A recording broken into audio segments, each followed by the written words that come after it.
This episode of The Mimic's Veil is sponsored by Taste Invader Tea.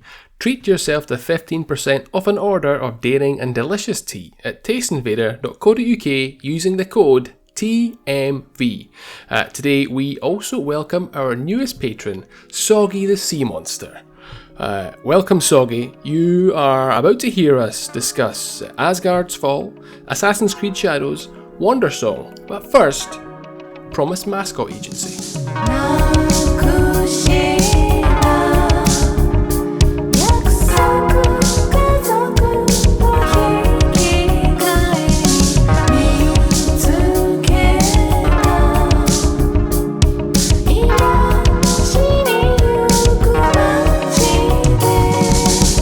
Where to begin with Promise Mascot Agency? It is weird AF. It is a very odd game, but so charming and surreal, and just doesn't take itself seriously at all. It's got a real tonally, it feels a bit like Yakuza. And there's a lot in common with Yakuza in terms of like the actual plot as well, because you are basically playing as an ex-Yakuza guy. Well, he's still technically part of the Yakuza, but he gets sent to this shithole to basically, hide from, pretend they've faked his death basically for reasons that become apparent during the story. And he's told to hide out in this shitty little town, and his job is to revamp this mascot agency to bring in billions of yen to pay back the debt that he owes, basically. And this mascot agency, he co-runs that alongside Pinky, who is a mascot shaped like a finger, like a big old chunky finger.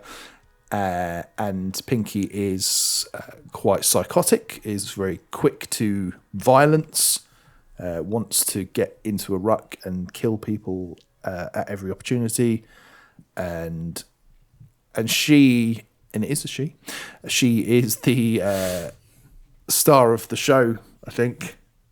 Pinky and all the other mascots that you encounter throughout your time.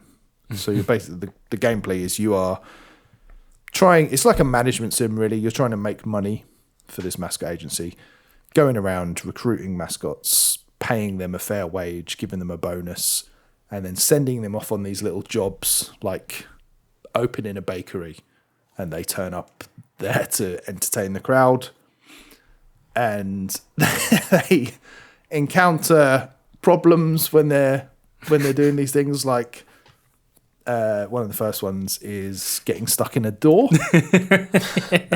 So your first mascot you pick up is Tofu, who's a block of tofu, and then your first battle is Tofu versus normal sized door, and then you play this really simple card game to try and get Tofu out of that door to win, and that's really fun, really simple. Like you can pick up these hero cards throughout the game and kind of upgrade them so that then when you're fighting, like more bizarre things, you become more powerful. And it's just really... there's something about the loop and the zaniness of it that I couldn't put it down. It took me 15, 16 hours to finish. And I just loved it. It's just a pure, unhinged joy, start to finish. But Alex, I've rambled. You, I know you've played it a little bit as well. I'm literally at the beginning of it, so I've just finished getting Tofu through that door, and it's just so funny. Like, just you describing it there and having played the bits, even knowing that, it just makes you laugh. And it's like the little details, like Pinky, as you described Pinky, but Pinky's fingernail has like a little chip on it at the top. But it's like when you look at the character, it's like the fingernail is its cap, the way it's coming over the top of its head and stuff. It's just, I think the way I would describe this is and I know you say about the similarities in style and tone to Yakuza, but it's almost a fleshed out Yakuza mini game. That's Absolutely, yeah. That's kind of how it feels. And I'm pretty sure like some of the characters within the game like are voice acted by Kiryu, voice actor from the Yakuza series. Yeah, I think the main character is, Main isn't guy, it? yeah, the cleaner.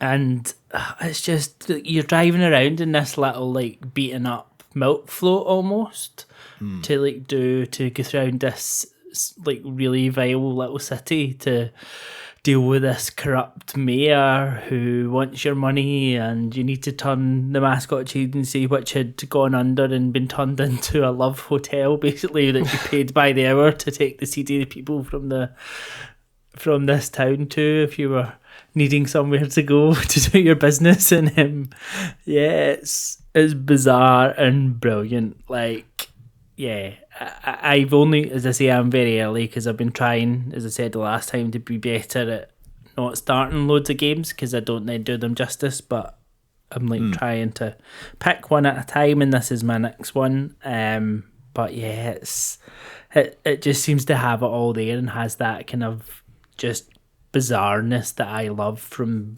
the Yakuza series, like in its own small, like almost a bit, feels a wee bit collected on packaged as well, because you've got so many things to almost Pokemon-esque, and they're like wild, they're really like batshit crazy Pokemon, like these little mascots. But yeah, it seems really, really good. I'd like to highlight the attention to detail, because Pinky has a fingerprint. Really?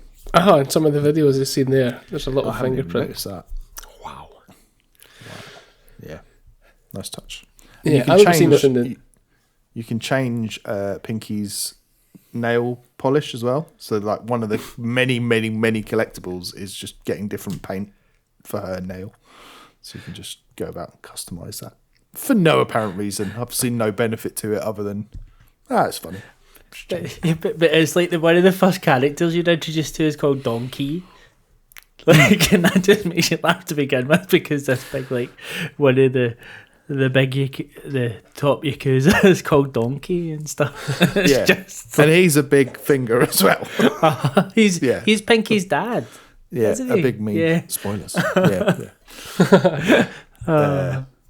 It is mad. But I think I'm glad you mentioned the collectathon aspect, because that is a big part of the game. When it gets going, it's driving around and seeing little dots on your map and seeing little shiny bits in the distance. And you can collect upgrades for your van. You can get various little stat boosts and different cards, and eventually you can get merchandise to sell of all the different mascots and things like that. It's just like, that aspect of it. There's some throwback bits to it. So it reminds me of like an N64 style platformer in that respect, where you're basically just going around collecting shit in an open world. There's also like really good echoes of the best bits of GTA, where you're just, I'm just going to drive off this cliff and see how far I go, kind of thing. and it's brilliant, and that's really good. And then it also reminds me of Shenmue in the Japaneseness of it, even though it's made by a British developer. It's so quintessentially Japanese. They've really captured that, and it feels, even some of like the cinematography and everything, the direction of the shots, it looks like an old school something from that sort of Shenmue era kind of game. Really well done.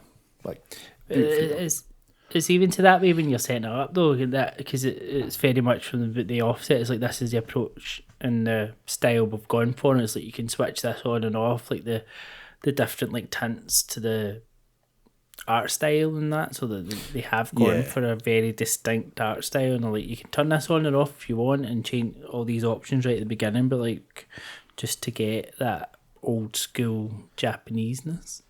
That's not the right term, but you know what I mean. We get it. I just think it's a very funny, silly idea, but executed brilliantly and with a lot of heart as well. And the story's pretty cool. Like it was interesting. Like it kept me interested in the story. I certainly wasn't skipping all the dialogue. I think there's diminishing returns in terms of that, the humour aspect of it. So the funniest bits are, I'm battling a door, I'm battling a vending machine that's going mad, whatever. They repeat a little too often for my liking. I would have loved to have seen them just push the boat out more and have you doing other stuff, but they end up repeating quite a lot towards the end, and obviously that stops being funny quite quickly, which is a bit of a shame. Is it fully voice acted? Heavily voice acted. That was another thing actually I noticed towards the end. There definitely seemed to be less voice acting towards the back end of it, because I was thinking to start with it seemed to be pretty much all voice acted. I was definitely doing a lot more reading at the end, I think. So all Japanese? Is there any Yeah, voice? yeah. It says all Japanese. Yeah. And it just I think the fact, I don't think I would have wanted to play this with an English dub either. No. 'Cause I think it lends itself more to that sort of otherworldly kind of experience, the whole that it's going for. It's actually a really strong recommendation.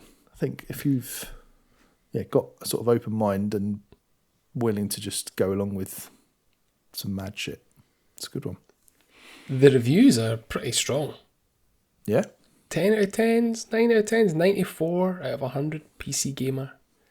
Like, pretty good.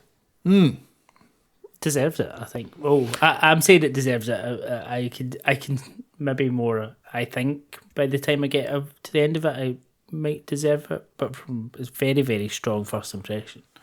Yeah, and I would say, if anyone was likely to criticise it, it would be you, Alex, because you've been eating good with Like a Dragon games, and you know what works and what doesn't. So that's quite cool that you like it that much. But yeah, I would, I know we sort of said last week we didn't quite agree with the high scores Blue Prince was getting, but I would say I'm fully in agreement with the praise that Promise Mascot Agency is getting. Fully nice. Deserved. Very nice. Did you think you'd like it as much? It's funny you say that, because I did, because do you remember, if you cast your mind back, off the top of my head, episode 34, The Little Baguette, we spoke about Steam Next Fest. And this is one of the demos that I played. And I did say, this is going to be a good one. And I thought about putting it on my fantasy critic team, because I was pretty sure, it was going to review well, and that I would like it. So, yeah, I had a good inkling that it'd be for me. Good. But yeah, you never know. But happy to say, Promise Mascot Agency is a bit of a banger. Full of promise, some may say. Oh, very good, Alex. Very good. Also, speaking of that episode, that Steam Next Fest episode, another game we spoke about there, I believe, was Asgard's Fall. We did indeed. You've been playing that, right? I have been playing that, and this was another one that I thought had good potential. And now that this isn't a full release, it's the early access release, but I've been playing the early access version of this, and I've been very much enjoying it. So this was another Survivors-like game, and very much more down as it's quite Vampire Survivors in presentation and how it plays, but slight differences in terms of some of the different mechanics it brings in. And I know we talked about this almost spider's web upgrade system. Yep. And the more I've been playing around with that, the more and more I like it. You get far more tactical in how you're picking your upgrade. So basically, it's the same way. You level, you get an upgrade, you pick an ability, or you get one of these little nodes to fill in on the spider chart. So like it almost alternates. So one level you get like upgrade like your weapons or pick a skill, and then the next one you'll get something on this grid. And you'll get different types of nodes. You'll get ones that give you, like, will upgrade your attack speeds, it'll upgrade your skill, your luck, your dash. And each of them have a power, so you can have like 1, 2, or 3 power of these. And then you'll get other types of nodes that'll be like an overarching skill, which needs maybe like 6 power or 9 power, and it then pulls the power from the nodes around it to do it. And it's very well done. It took me, I think, I'm sure I looked earlier, I played about 12, 13, 14 hours maybe of this. Oh. And it took me that long to beat my first run. Christ. So it did take me a wee while, because you have to like build up some. At the very beginning, it was quite relentless. Did take a wee while even to get to. So you get a 10-minute boss and a 20-minute boss. You need to beat basically the 20-minute boss to finish your first run. And I've not really had a boss like this in a survival-like game. It's more as a proper boss at the 20-minute stage. It's just you against this one big boss, and the first one's like a big serpent, and it'll come and try and go for you, and you need to dodge it while your abilities are hitting it all the time. So it is like a bit of a more proper boss fight rather than just trying to avoid it, which is quite different for something like this. Yeah. And then once you beat that first run, it changes it up a wee bit, whereas then if you go back in, and it's based on your Norse mythology again, so you have like some of your abilities are like Mjolnir and all those things that you see in quite a lot of these games now, and like your stages are like Niflheim and all the different places, so you're quite familiar with the different things. But after you've done that first run, you'll start to then, if you go into another run, you will accumulate like the different items that you can find in that area. You won't do that until you've completed the run, but then that then brings in the war paint system, and you can have this war paint where you can get these different almost rune patterns which upgrade your character in different ways, which I think was in the demo, but probably was a bit more accessible in the demo than it is to this stage, because it takes you a wee while to actually unlock that. But very much enjoying it. It's a nice one just for this type of game that you just sit and you're playing like as almost a secondary thing to something else that you're doing at the same time. Yeah, it seemed very, just from the Next Fest demo, it seemed very solid. Like it didn't seem like, it seems very well kind of put together. Is it, so it's out full release now, right? No, this is early access. Okay. Yeah. Cool. Oh, so we don't. So I'm not sure how much of it is actually there yet. Right. So I know I've now unlocked the first 2 stages, but I know that it's a bit like the other one I've talked about in the past, Jotun Slayer Hordes of Hell, whereas you get more every so often you're getting an upgrade which is giving you more stages and stuff, and I think this is the same, so I'm not sure how much of the game is actually there yet. I think there's only 3 characters at the moment. And with these games there's usually a lot more than that kind of comes along, but there's plenty there for early access. I'd say, and these games are never that expensive. I don't know how much, Lewis, you'll probably be able to tell you right me. now. I'm pretty sure. I will tell you right now. It is 10% off Steam, £4.76. Yeah, it's well Crazy. worth that. Yeah. Well worth that. Good. Let's stick with you, Alex, because you've also finished a big mother of a game. I have. So give us your closing thoughts on Assassin's Creed Shadows. I loved this game.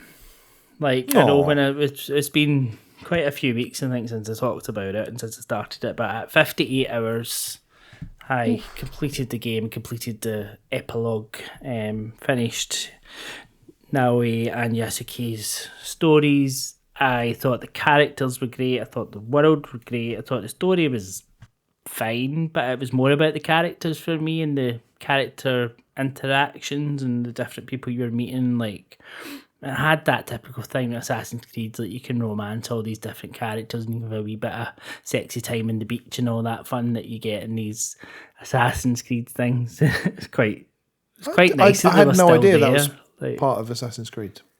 yeah, but- they always have these round. I remember was one of it. I think it was Odyssey, and you could peep in one of the rooms, and there was two guys pumping in this like castle. It was just like this little random bit. Like it was just, I really liked this. It's not a 5. This is a solid 8 out of 10. It's not. It's nothing more than that. But I don't think Assassin's Creed has been anything more than an 8 out of 10 for a long time. But it doesn't need to be. You know what you're getting if you like these games, and it more than satisfied everything that I wanted from it. So, yes, all That's good. cool. 60 hours well spent. Yeah, and to think this will be like £5 in a few months' time, and you're getting such a well-made game that looks this good and gives you 60 hours of entertainment. It's like crazy. I mean, I can actually see me platinum this. That word. This Getting the one. platinum. Yeah. Getting the platinum on this one, yeah. Because I don't have that. I think I've got about 70% of the trophies already, and what I've got left to do, I would quite like to do anyway. Like, I know I talked about having no clue at one point what I was meant to do because there was so many circles of all the different targets coming up, and there was even more still kept coming up. And I'm like, oh my word. But You don't need Sorry, you don't need to do multiple replays of Assassin's Creed. no, you do can just It's keep going through and finishing off and tying up all That's the good. loose ends. So I have been kind of dipping in and out because I really like. I got more used to playing with the different characters and knowing who I wanted to play with at what points, which I think was quite good. And I like both of them for different reasons. And like one of the things you had to do with Yasuke was like go through like one of the kind of key samurais, not samurai, but one of the elders' students, and you went and had to basically duel each of like his students to prove you were the best at each bit. But it took you through like all the different weapons that Yasuke could use. So basically, you would have a duel using each of your different main weapons that he could use. So it also almost tested your ability with each one and encouraged you to upgrade each one as well. But yeah, Cool. very good. Nice. That's good. I'm glad you liked it as much as you thought you would. Always nice when that happens. Nice to hear you singing the praises of a game. Speaking of singing, just let that soak in for a second. Lewis, you have been playing what? Wandersong. So it would have been funnier if you'd have said a completely different game then Yeah. that made no sense. I started to really doubt myself that that's the name of the game. I did, which is why I made you say it. Because I was like, it's not Wonder Stop. That's the one No. I played. Yeah. Yeah. So take it away. This is a game that's been on my backlog for a very long time. I can't remember when I bought it on the Switch, but it's been sat there. The thing that drew me to it, so you are a bard who you receive news that someone's going to like basically destroy your world and just recreate another one, and you're going around trying to convince them not to. The thing that drew me towards it was a scene the bard. It's quite graphically. I'm going to liken it to like a Yoshi game, almost like sheets of paper fitted together to effect that you're sort of moving. Do you know what I mean? Mm-hmm. Yeah. Sheets of paper. Sheets of paper, you know, Yeah, I've seen them. paper. Yep. Different colours, Yep. textures. Exactly. GSM. Crepe. No thanks, I've just eaten. And it was I found it quite funny because the bard just kind of like just sort of sauntering down somewhere, and then he goes, oh, and something happens. I was like, that's a game for me. That is a game for me. So your main mechanic is the left stick. There are, I guess, 8. Is it 8 or so? 8 or so octaves. I'm not sure. That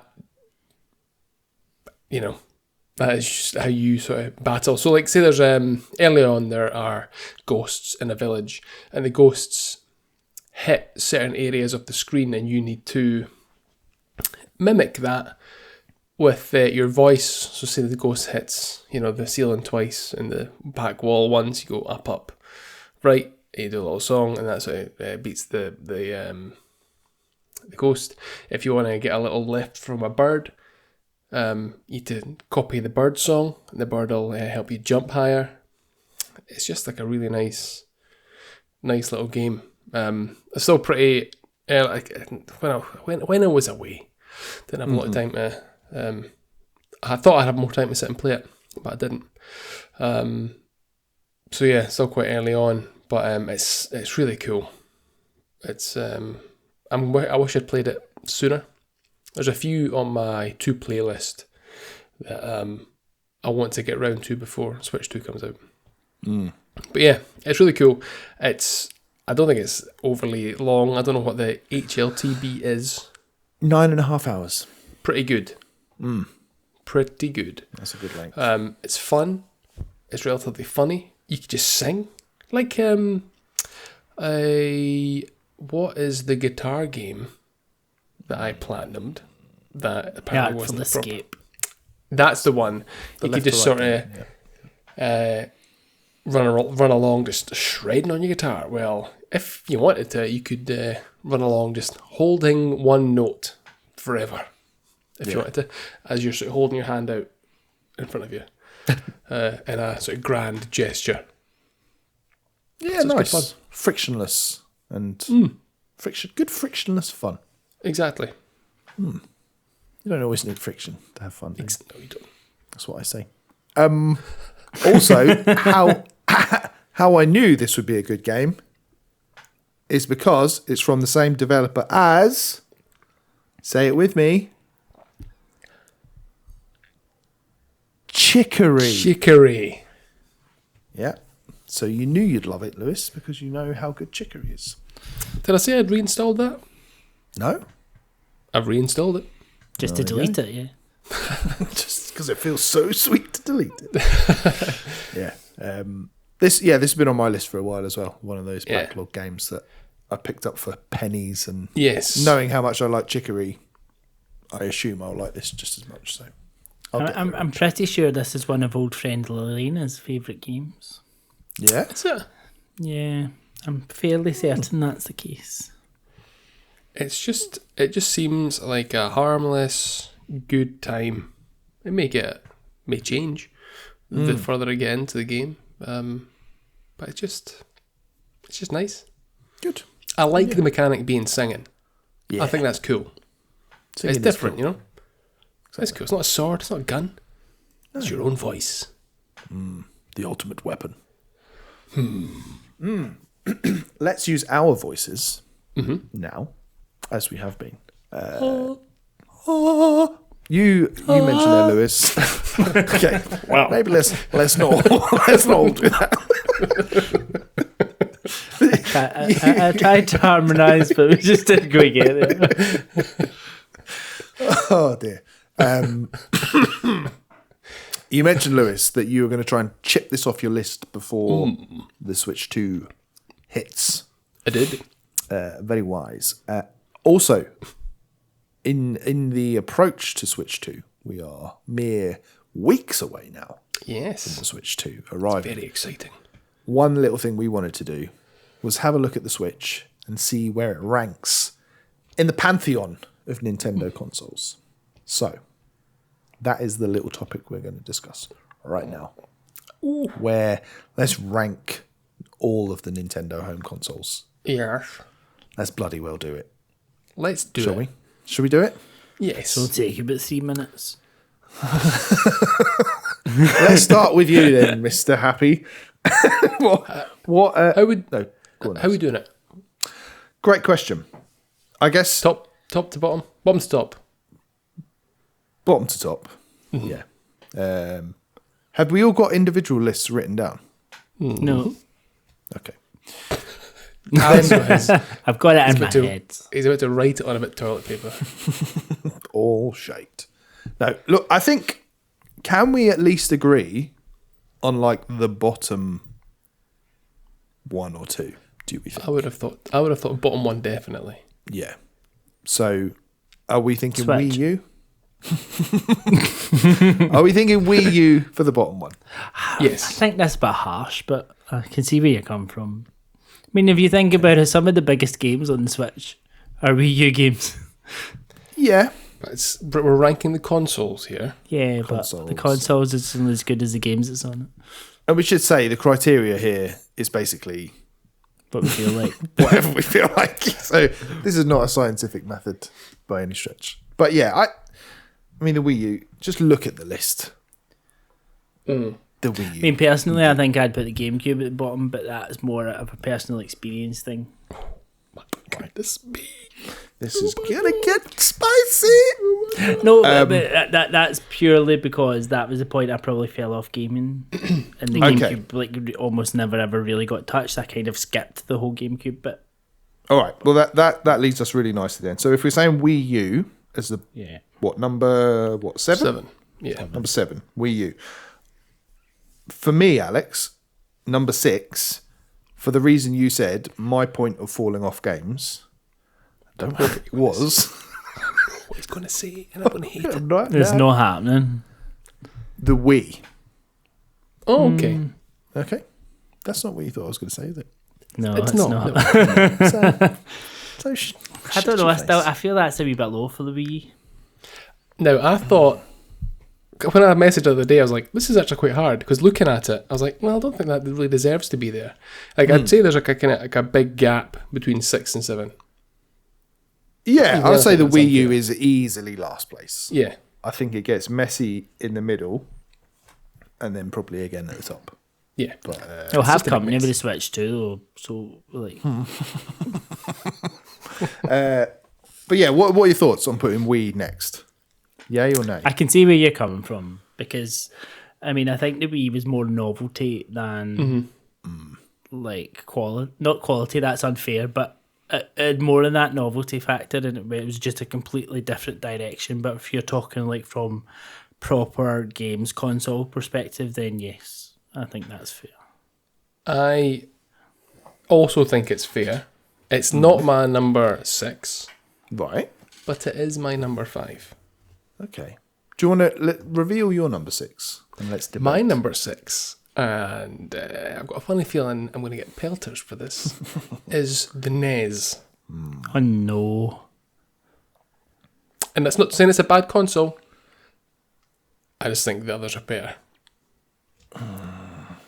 But the NES, It's not held up great. It looks nice. It's a classic machine, right? It is a classic. It We is would the not be classic. we would not be here today if it was not for the NES. No. Our But Lord and still. Saviour. On my list, it was 6. But like I said, I'm happy for the Wii to be there because I got fatigue, like you're saying. All that stupid fucking waggle controls. Get in the bin. Yeah. It just didn't feel like... I don't know. It felt like they leaned too much into this is for kids kind of Yes. thing. And at the age I was at the time, I was like, well, okay, you've lost me now. Mm-hmm. I'm gone. Forever, or so I thought. So yeah, I just think... And it's just I don't like the controllers. I don't like the look of it much. I don't think it's aged particularly well. And I don't think the games library is all that really either. No, I don't disagree. The Wii, yeah, I think it's tough. Like the Wii had some absolute bangers. Like Wii Sports, that tennis game. Oh my goodness me, that is a classic. But it's a good... It was good. It was good fun. But it was like good for... let's play this. And then that's it. It wasn't like... I'm going to sit down. I'm going to play this amazing game. Did have the Super Mario Galaxy series. Yeah. Yep. Is that the top Wii game? Would we say Galaxy 1 and 2? Probably. Or I can't think of... Twilight Princess. Oh no, was that on there? Or Skyward Sword. Princess was in the Wii. Well, I think it was on the Wii and the game. Yeah, On the Wii and the crossover. GameCube. Yeah. Yeah. And it was mirrored on the Wii. so that Link is right-handed, swords in his right hand, but on the GameCube he's left-handed. Let me give you so I'm just looking at Nintendo Life here. This is apparently the top 10 Wii games. Okami, Smash Brothers Brawl, Donkey Kong Country Returns, Wii Sports Resort, Twilight Princess, Resident Evil 4 Wii Edition, which many regard as the definitive version, Xenoblade Chronicles, Shrine Time, Galaxy 2, Galaxy, and Metroid Prime Trilogy. So, let's put it down at number 7 then. No cramped controls though, Alex. So, yeah, I'm happy with it at 7. If you guys are. Oh, sorry, 6. Yep. Yeah? Okay. So we've got the Wii family propping up everything else. Yes. This is where things get tricky. Number 5. So, Lewis, you said you had the Wii at 5. Yes. Alex, what would you put next in the list? Honestly, going back to your point, I potentially would put the GameCube, but again, it's because I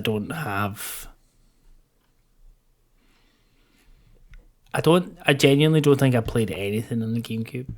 I know what the controller's like, and I like the controller, but I just I had one. I don't think I really ever used it. Wow. Why? I don't know. I can't even remember. That's the thing. There's just I have no memories, good or bad, of playing the GameCube. I think I just played other things, or didn't play at all. I think this might be our hardest place to fill. So, Lewis, you've got the Wii here. Mm-hmm. So, since we just said the Wii was number 6, does that mean now you're going to push for the NES to be here, I assume? At 5. Yeah. Well, it depends. This is where it's tricky. We don't know. I don't know where you guys have placed your consoles.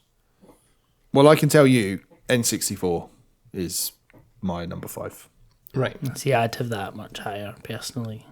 I suspect Lewis would as well. It is much higher, yeah. But you would be wrong. I think going to be more objective about it, rather than your personal bias aside as much as possible. Well, here, be objective. But the top 10 games, if we look at them, I'm sure they will be mostly all-time classics. Let's have a quick look. I mean, we're not talking about the games, we're talking about the consoles. Yeah. Yeah, but what this is you're arguing for the NES to not be 5th here. I'd put the NES higher than 5th. Right. Yeah. Personally. Much higher? Not much higher. Not much higher. But I'd put the N64 here. But again, getting back to Alex's GameCube point, if I look at the top 10 games for the 64, I owned one of them. And if I look at the top 20, I owned 2 of them. So What are the top 10? top 10 for the N64, according to Nintendo Life. F-Zero X, Banger. Smash Brothers, Perfect Dark, Banger. Paper Mario, Star Fox 64, Banger. Lilat Wars, Exactly. Banjo Kazooie, Yes. Turn it. Mario 64, Yeah. GoldenEye, which is the one that Yeah. I owned and played, Majora's Mask, and Ocarina of Time. So I mean, that needs to be That needs to be on the podium. I'm sorry, but there's no chance that doesn't make the podium. yeah, look, I appreciate this is a losing battle for me. I think this is just more. Yeah, this is where I was getting more into other consoles at this time. We've spoken about this before, so hence why I never owned Mario 64 or Banjo or Ocarina or any of these games. I played them for like 5 minutes and went, ugh. and never came back to them. Polygons. Ugh. And I know I'm on that losing battle with the GameCube Like I appreciate like the catalogue in the GameCube is phenomenal, but it's just so. I mean, I feel like the one that is potentially going to land in there, even though to have it a wee bit higher, is the NES. Yeah, I think so. I think it's got to be the NES. For all it is was revolutionary at the time. Like it's what came after it's better. Particularly like even that first leap to the SNES, like Oh, it was huge. night and day. Yeah.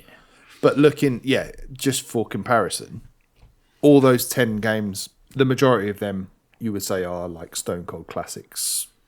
I would say, looking at the top 10 NES games, I mean, Mario 3 is number 1, which you can't really argue with, but I feel like there's a big drop off after that.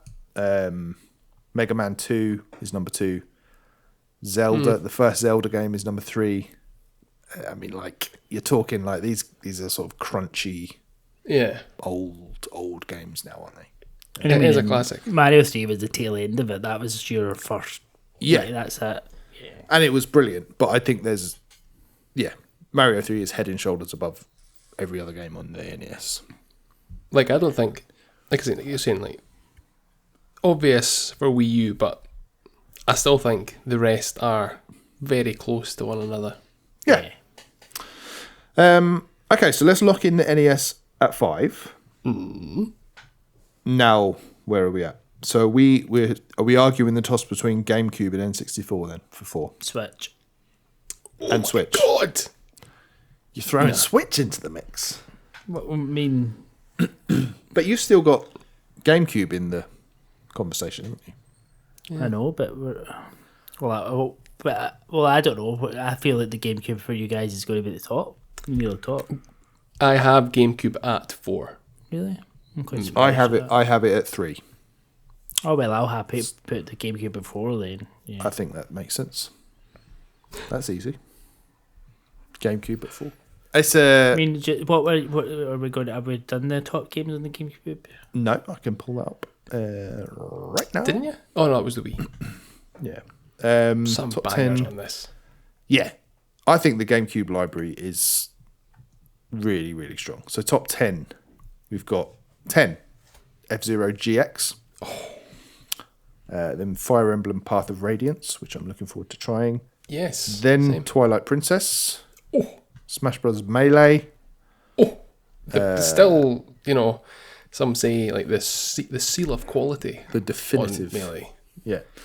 Then Legend of Zelda Ocarina of Time Master Quest. Bit of a strange one for odd that one. to be there. Yeah, this is weird, actually. Then the Legend of Zelda Collector's Edition. That doesn't count.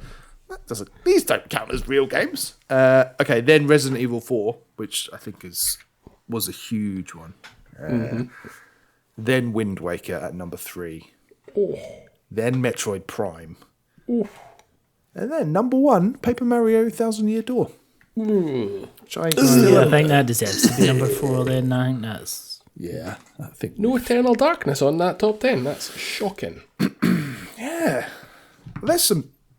Like, I know, because I remember getting Wind Waker and getting, like, a free Zelda special thing with it. But I wouldn't have included that in the top 10 games. That's a really odd one. And then you've got Pikmin 2, number 11. Eternal Darkness is at 12, Lewis. No, okay, right. That's fine. Close enough. But yeah, happy with the GameCube at 4. Great controller.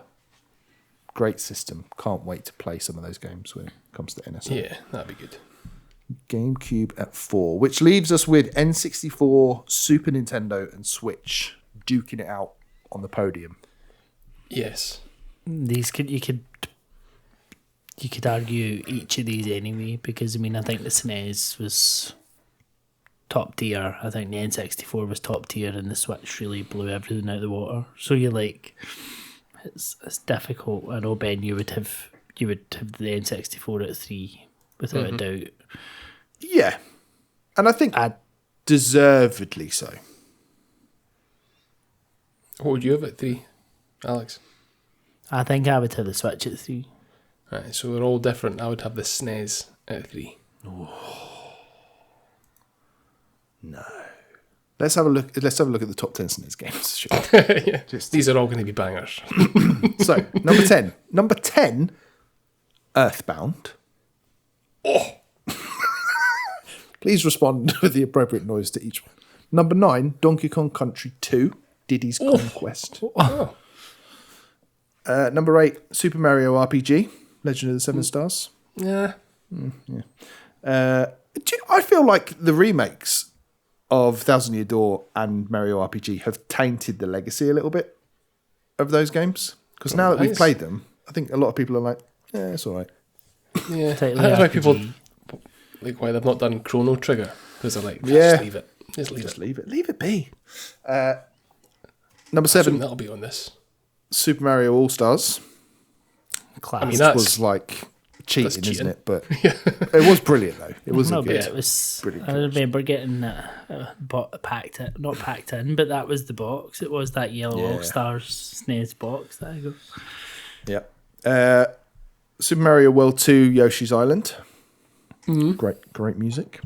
Number 5, Final Fantasy 3. Now, is that Final Fantasy? That's Final Fantasy 6, isn't it? We called it 3 in the West. So 6 is regarded as like the best of the 2D Final Fantasies, I think. Okay. Number 4, a little game called Super Metroid. Oh my goodness me. Classic. Number 3, Chrono Trigger. Oh. Number 2, the game that made me fall in love with games, A Link to the Past. And number 1, Super Mario World. I mean, Why is Street Fighter 2 not on there? exactly. It's not even on there. But incredible. Not even Bomberman. What a game. So yeah, SimCity. I think that is a stronger top 10 than the N64 top 10. I will concede. Okay. So we're locking the N64 at 3. I'd still have the N64 above the Switch, but okay. I don't think that's not a The bad. controller as well. That SNES controller is a thing of beauty. Gorgeous. I still use my Simplicity. NSO ones just to play 2D games on the Switch. Oh yeah? Yeah. Love it. Perfect. Duck game. That's my go-to. My 8-bit-2 version's knackered. Just keeps on vibrating. Good for other things, but playing games, no. Yes. 8-bit. So the top 2. Yes.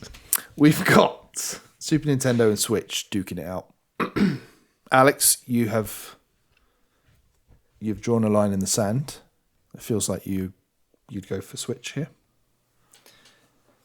Yes. out of the two of them. Lewis, you had Super Nintendo at 3, so I'm assuming you think that should go at number 2. Yes. I think it should go at number 2 as well. Oh. As much as I Democracy. love it. As much as I love the Super Nintendo, and as much as that was a transformative experience, I think the Switch has been even more of that. Aye, but It's not about any achievements on it. I want my trophies. no, it's nothing. Do you know what the biggest thing? Do you know my biggest argument against the Switch? And I know we're past it, and I know that at a point in time this wouldn't have been true. But if you could play a game that you could play on any console available at the moment, almost the last place you would choose to play it would be the Switch. Nah. Because it would either chug, it would take about 15 minutes to load, it would have a frame rate that was worse than what they're showing for Game Chat on Switch 2. It would, like, there's so many things about the Switch that do not justify that being above the Super Nintendo, whereas when you think about the Super Nintendo, you would have played that above anything else. Depends on the game for me. There have been games that I've played on Game Pass and I've been like, that's a Switch game. And I would deliberately spend the money. We've both done that Play it. multiple times. Yes. Yeah. The Not convenience. that recently, though. Oh yeah, because I've not been allowed to spend any money on games. I actually don't think the Nintendo Life top 10 does the Switch justice either, because there's no indies in here whatsoever, is pretty much all first-party games. Right. And when I think of what I've loved about the Switch, the indies are such a big part of it that I would say almost like the first-party stuff has become like an afterthought. In fact, I think the more recent first-party stuff is a lot weaker than it was at the start. Yes. Agreed. But let's go through that list anyway. So they've got number 10, Mario Kart 8 Deluxe. Banger. Fine. 5 minutes of fun. Then we've got Xenoblade Chronicles 3. Pass. Yeah. And then we've got Super Mario Wonder. That's good. Which is good. It's good, but It's good, but like top 10? I don't know. I'd put Hollow Knight there, surely. Yes. You know. And then number 7, Dragon Quest 11. Fucking The atrocious. definitive version of one of the best RPGs of all time What's its is full on the title? Switch. Is Dragon it Quest there? 11. It's there. Damn. No, I can do it without looking. Dragon Read Quest it. 11 S Echoes of an Elusive Age. Definitive edition. Thank you. Number 6, Smash Brothers Ultimate. Brilliant. Number 5, Mario Odyssey. Brilliant. Number 4, see this stuff. Like, number 4, Metroid Prime Remastered. Yeah. Like, I love that. fuck but off, man.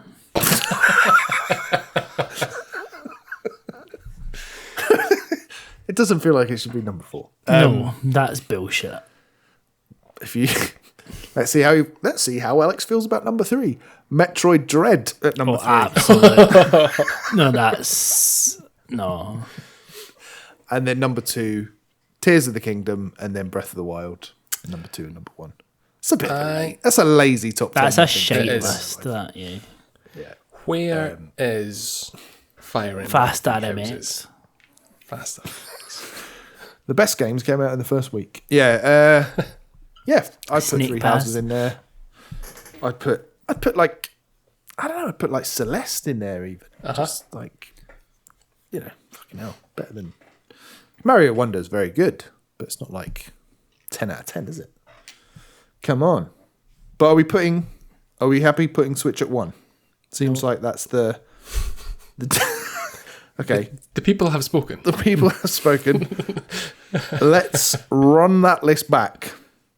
Number 7, Wii U. Number 6, Wii.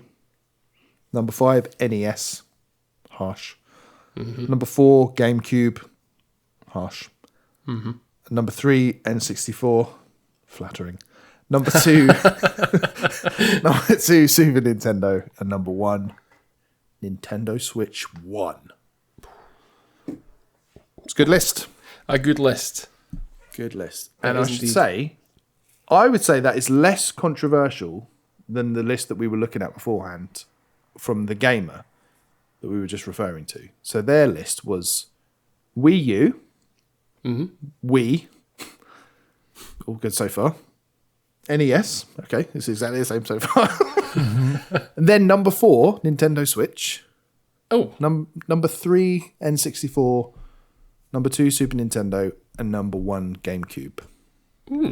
So it's not that different to ours, but having the Switch. Switch is in a better seems- position on theirs. Alex actually all- wrote this it's- article on the Gamer. Yeah. No, I just want to be you in the GameCube. But yeah, just a bit of fun, isn't it?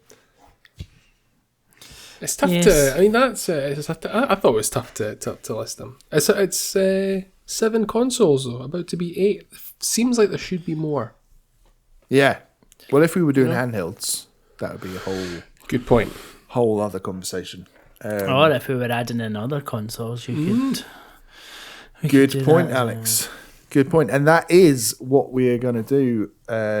So it's not often we plug our Patreon, but we are doing the same exercise, but ranking the top 10 consoles of all time, including those ones we've just mentioned. Well, some of them, hopefully.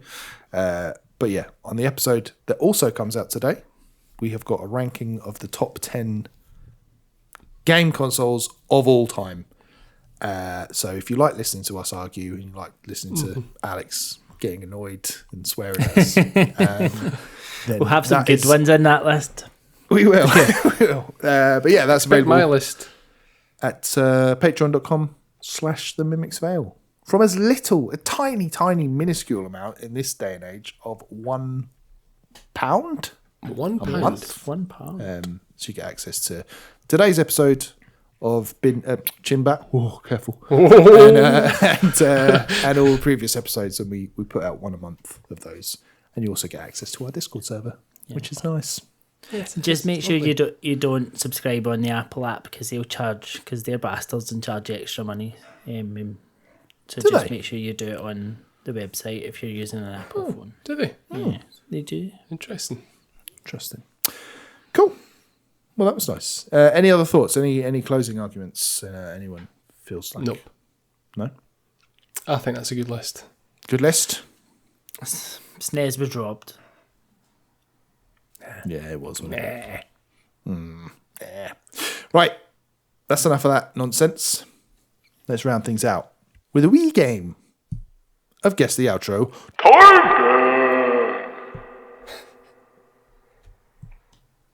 That was Time Bomb, Alex. Was it? I did actually make it out this time. Good. Right. It's that time where I've got a game in my mind and I have 10 clues and I'm going to tell you what those clues are and you have to guess the game I'm thinking of. Simple as that. Ready? Yeah. Number 10. It's Single not an player. indie. It's not an indie. It's not an indie.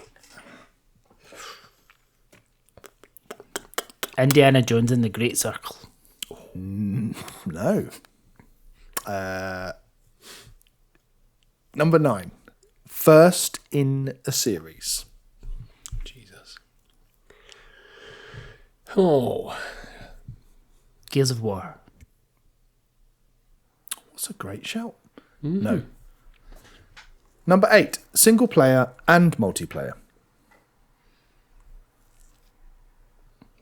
Halo Combat Evolved. No. Have we been speaking about too much Nintendo that you now feel the need to just say Xbox games? Yes. Just rebalancing things. Forza Horizon. No. Number 7. Made in Japan. Ghostwire Tokyo. No. Lewis, feel free to step in too. Number 6. It's a new style of clue. 76 on Metacritic.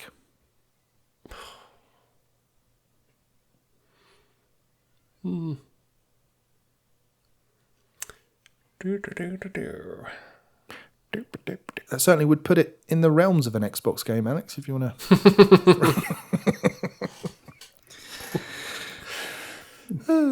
Harshly critiqued.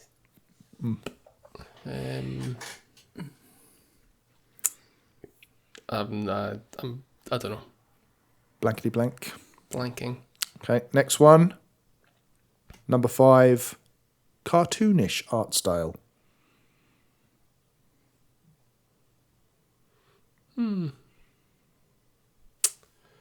Okay, reel through them again. Single player, multiplayer, made in Japan. Not an indie, Not first in an series. indie, yeah. And 76 on Metacritic. No, I think I'm going to need another one. Yeah, same. Number 4. Mixture of first person and third person.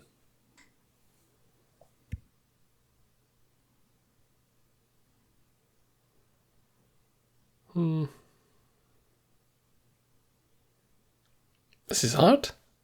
That is a hard one. It's all down to the clues. Clues, once again, are not very good. Come on. Um, I can't wait until we get to episode 50 and then one of you two is going to do the next 50. Is that what we agreed? Is that how this is going to And work? then I get to be the one that goes, shit clues. Next one. Yeah. Okay, number 3 is a quote from IGN, the Imagine Games Network. It's accessible, fun, and surprisingly addictive, making it a must-have title for anyone picking up the system.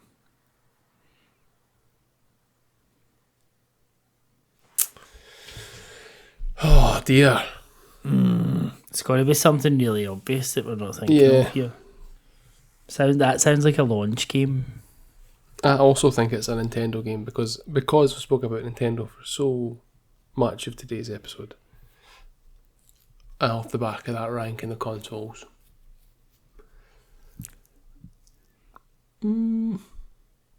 77. 76. 76, sorry. Yeah. When I accidentally give it an extra point. No. Does not deserve it. But Nintendo games are single and multiplayer. It would be a 76. It's not an indie. A lot of their more recent shite on the Switch. I can give you clue number 2. Yeah. We have mentioned this game on this episode. Motherfucker.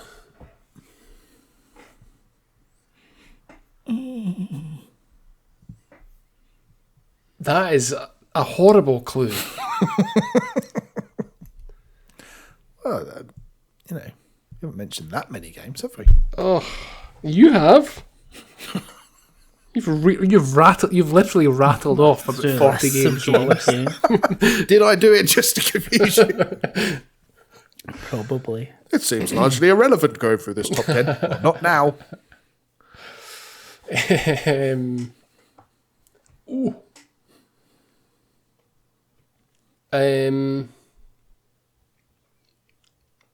It's not going to be like a Smash Brothers. That's rubbish. It's not going to be that. Could it be a Yakuza game? Is that multiplayer? I don't know if the early ones had multiplayer.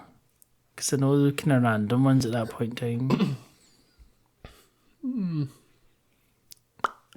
Is it worth a Got shout? one clue remaining. Do it. Just guess it. You guess it, and we can get the last clue, and then get it. Yakuza. Not Yakuza. Number 1 is Sales Juggernaut.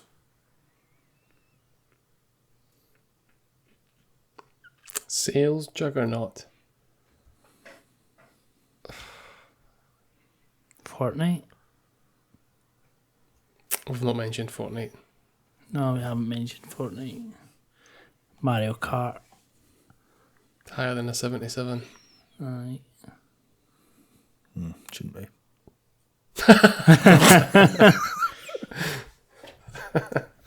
First person and third person. Yeah. Oh, I forgot about that clue. Hot swaps. Put those pieces together. I'm going to have to press you for time, lads. Can we get another clue? No. I mean, I think they were pretty rubbish clues. Well, you would say that, Yeah. but you'll kick yourself. Oh, Yeah. I'm sure we probably will. So what was the one about a cartoon artist style? Yeah, cartoonish art style. Can give you 5 seconds. Banjo Kazooie? 5, 4, Single player. Oh, it's not got one, that's not multiplayer. 2, 1. No. Time bomb. Yeah, I'm afraid you have failed this time around, and the streak has ended. Damn it. If I was going to give you another clue, which I'm not, you've lost, just to be clear. Uh-huh. It would have been released in 2006. Would that have helped? No. FIFA World Cup 2006. No. So The it's like answer, GameCube. no. Or the Wii. The Wii Wii Sports. Wii Sports. Yeah, Fuck's it was sake. Wii Sports, the ultimate That's a sales. gobshite game if I ever heard one. I think that's You can't buy Wii Sports, can you? How can that be a sales juggernaut? it's the third highest selling game of all time. It shouldn't be. the, No, we can't buy it. You can't. Only the later You buy Wii Wii's never Sports had it resort. bundled. Did it? No, never had it bundled. The later Wii. well. I'm sure. Again, any What are we fans? gonna Is that what we're listening to? It's so good. It's just so happy. It's nice. It's a nice counterbalance to At least Alex's mood. something is. Again, if you like hearing Alex in this mood, patreon.com/themimicsvale. You will love. They're so nasty to Chin me. Backed. I think there were some good clues there. I don't. Go through them again. Let's see. I mean, sales juggernaut, huge one. Mentioned it on this show. Yep. Obvious, accessible, fun, and surprisingly addictive, making it a must-have title for anyone picking up the system. Alex was right to say launch game. So I mean, got you that. got it with it. Yeah, well, that's the definition You of a were launch going to game. have it whether it was a must-have or not. You were getting it anyway.